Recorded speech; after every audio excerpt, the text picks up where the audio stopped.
Are you looking to turn your silky braid into dreadlocks? I'll show you how in this tutorial. Silky braid will dread up just like regular Kanekalon jumbo braid as long as they're the same fiber. So before you start, make sure that you're working with a Kanekalon or a low temp silky braid fiber. We're going to separate our fiber away from our bundle and we're going to secure it to our surface. For our purposes, we're going to use a dread loom, but you can just clip it to your counter or otherwise secure one end of it. So we'll take this and place it in. I have the top fold of the hair is positioned out slightly, so I'm going to do a little bit more than halfway. For backcombing purposes, silky braid is a little bit less forgiving than jumbo braid because jumbo braid has that natural kink to it. Silky braid doesn't have that. So the trick to it is to use a fine tooth comb. I like to use a plastic comb. The bristles are a little bendable like that, and it's a nice tail comb. What silky braid needs in order to get those knots into place is we need wide sweeping motions to start. This is gonna push some of that fiber up into place just a little bit at a time, and then we're gonna go back through and do smaller, tighter passes, and what that does is it tightens down those knots and it really accentuates that bind. So we're just gonna start moving all of that into place and then coming back in, tighter, tighter, tighter, tighter. Just keep going until you have a nice, secure dread. Okay, as you get to your ends, you should start to feel your center is quite a bit thicker and it's kind of stiff into place. And the way that you'll know if you're done with your backcombing is you can hold it and it doesn't really move, it doesn't drop, it's not that floppy fiber that you started with. So we have completed this side, now we're ready to flip the entire fiber bundle. So I'm just gonna loosen these and flip. Now when we secure this down again, I want part of my backcombing hanging over the edge. That will mean that I will be able to backcomb this side all the way up to the place that we started. So, secure this into place and repeat on the other side. So again, wide passes, then we're gonna tighten that up.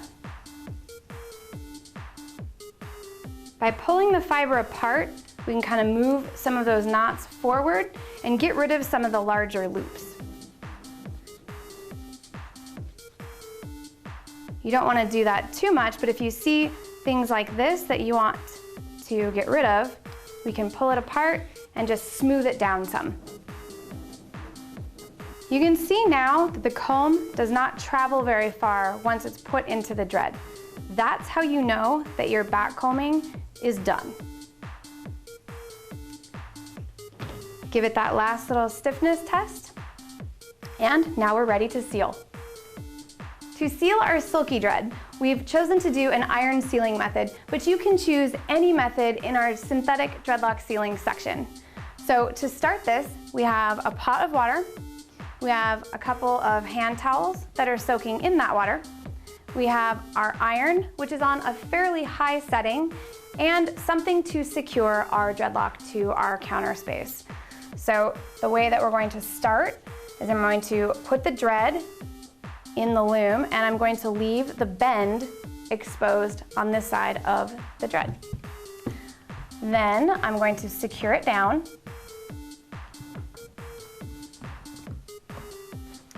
Then we're going to take our towel and we're going to wring out the water.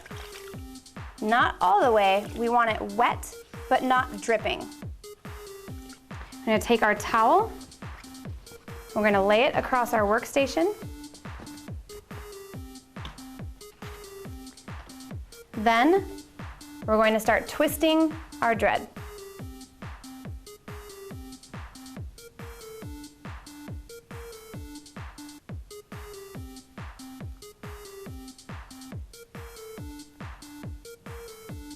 Okay, now we just lay that towel over the top. Pinch it with our other hand so that our hand is outside of the towel and apply the heat.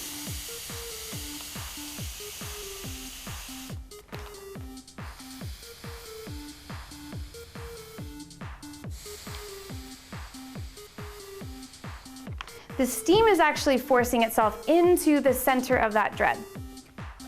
So we're gonna open up the towel, retwist it, and we're gonna hit it again. That's gonna give us a nice, strong seal.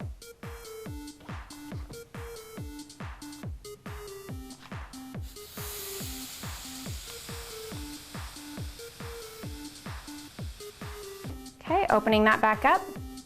Make sure that cools down a little bit before you move on. We're going to slide down the dread and twist again.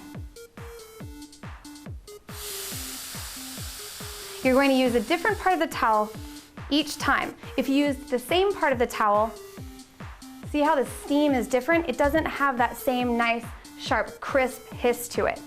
And that's what you need to make sure that that steam is actually forcing its way into the center. So keep moving it around. If you need to, go ahead and switch out your towels. Okay, to seal your end, you're just going to continue doing the same thing. You'll need to hold a pretty tight twist on a tiny little section of hair. So you're just gonna twist as best you can, fold that towel over. You're gonna get really close to your fingers, so be really careful. It doesn't take quite as much steam because there's not much of a core there. And again, open it up, twist again, scoot your towel, make sure it's wet. Really careful.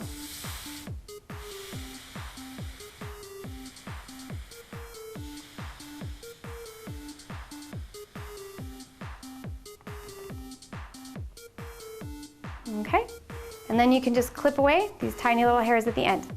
Okay, now we're ready to flip our dread. So we're just gonna unhook the one end. If you're doing it in a batch, this would be the time when you'd flip the whole batch. Make sure when you flip your dread that you're leaving part of the sealed end exposed, because that's where we want to meet up with and add on to. So now we need to lay our towel out. This is a fresh towel, it's just come out of the water. So it's still very, very damp. And we're going to twist. I'm using my thumbs and pushing the fiber in and down around the dread. That's gonna help give me a nice smooth dread with a lot less loops sticking out everywhere. You can see all of these loops are sticking out, but they aren't once they're twisted. So now we're gonna flop that towel over the dread, switch fingers, and hit it with the iron.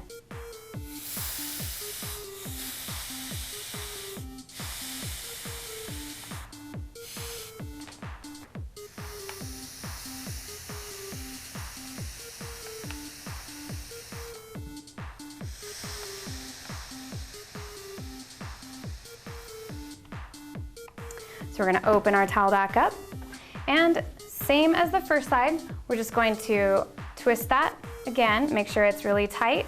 Move your towel over so that you have a fresh spot. Wrap it again, switch your fingers, and hit it again.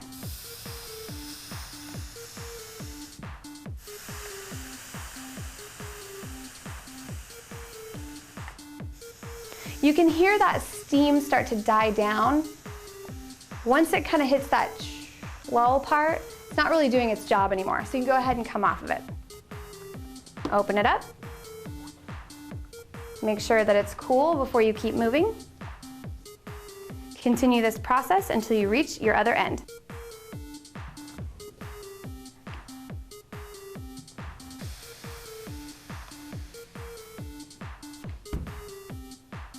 So now we're ready to clean up our ends. And pop that off. And you can see the ends are pretty fine and wispy. We're just gonna clean those up with our scissors.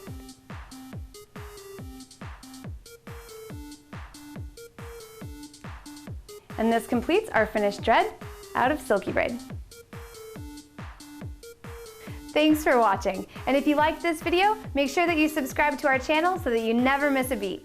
And if you need products for your projects, check out drdlocks.com for all your hair extension needs.